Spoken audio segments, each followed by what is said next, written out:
In the midwife's office, she handed Sonjin the forms. She looked at him with genuine compassion and apologized that things had come to this.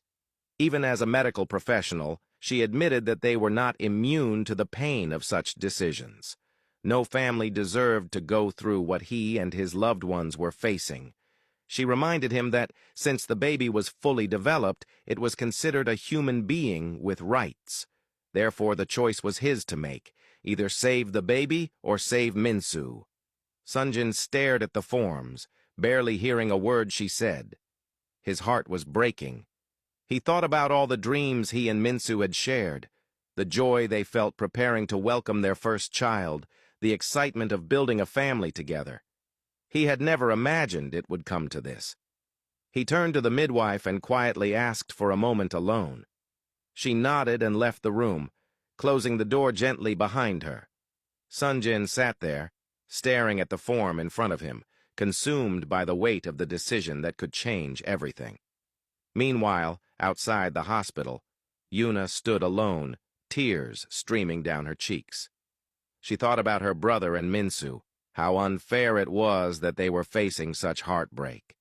They had looked forward to this moment with so much anticipation, made big plans for their child, and now everything was falling apart. Her thoughts turned to Woobin, who had promised to be there for the birth but whose phone had been off. She knew that if Woobin were present, Sonjin wouldn't feel so alone. He had always been Sonjin's anchor, the friend he turned to for advice, for strength. Now, when he needed him most, he was nowhere to be found. Yuna wiped her tears, took a deep breath, and began to pull herself together. She knew she had to go back inside and be there for her brother. Just as she was about to head in, a car pulled up in front of the hospital entrance. To her utter shock, Woobin stepped out. For a second she thought she was imagining things, but as he began walking toward her, she realized it was real. Without hesitation, she ran to him and threw herself into his arms.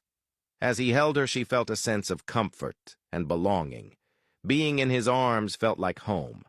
It was exactly what she had needed, what she had longed for during all the chaos. They stayed in that embrace for a few minutes before finally pulling apart.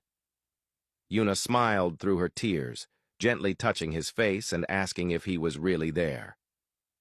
Woobin smiled back, complimenting her hairstyle and teasing that it suited her well, though he had changed his own. He asked about Minsu and whether things had improved. Yuna shook her head and explained that Sonjin now had to make a heartbreaking decision between saving Minsu or the baby. Woobin was stunned, admitting he hadn't realized things had become so severe. Before they could say more, another car pulled up. A stunning Norwegian woman stepped out and walked directly over to them. Looking at Woobin, she asked if they were going in now, saying that she was ready.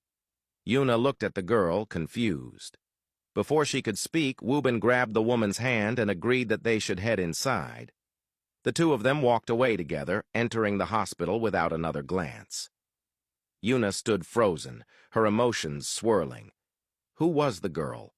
Why had Woobin suddenly acted as if she didn't exist? The realization hit her hard. Maybe she had been right all along. Perhaps Woobin had found someone new in Norway. She felt foolish, remembering how she had dyed her hair to match his, only for him to return with someone whose hair matched his new style instead. The sting of betrayal and heartbreak settled deep in her chest as she stood there, alone once again.